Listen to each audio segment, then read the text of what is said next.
সাজনা দিয়ে কই মাছের সাজনা আর আলু দিয়ে কই মাছের ঝোল করলাম, আর পাশাপাশি মসুরির ডাল রান্না করলাম সাজনা দিয়ে। আর চলেন মূল ভিডিওতে চলে যাই কীভাবে রান্না করলাম। সাজনা ডাল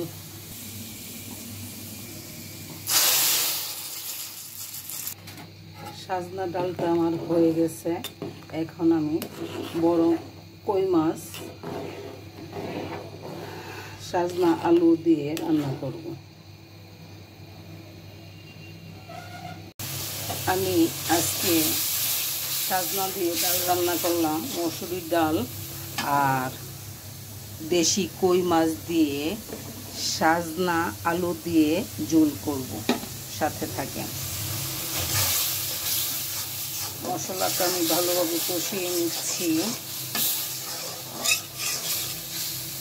মশলাটা আমার কষানো হয়ে গেছে। এখন সাজনা আর ডাল দিয়ে দিচ্ছি।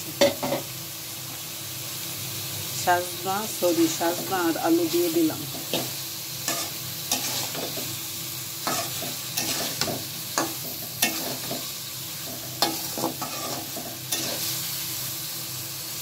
এখন আমি মাছগুলো দিয়ে দিচ্ছি।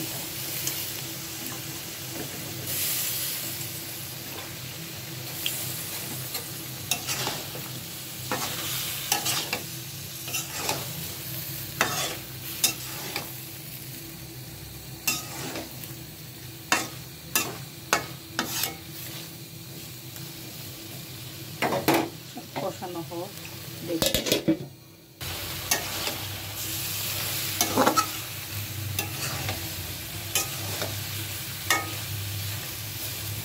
কষিয়ে নিলাম। এখন আমি ঝোল দিয়ে দিব।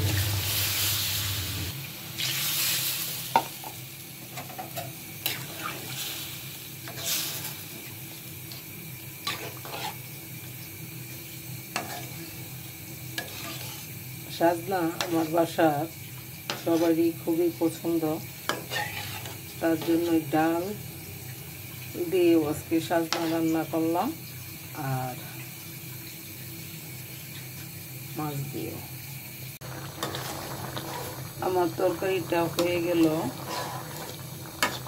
আর আপনারা ভালো লাগলে লাইক কমেন্ট করবেন। আমি এত ভালো রাঁধুনি না, তারপরও আমি যেটুকু পারি চেষ্টা করি আপনাদের সাথে শেয়ার করার জন্য। আপনারা পাশে থাকবেন, এটাই আমার আশা। ধন্যবাদ।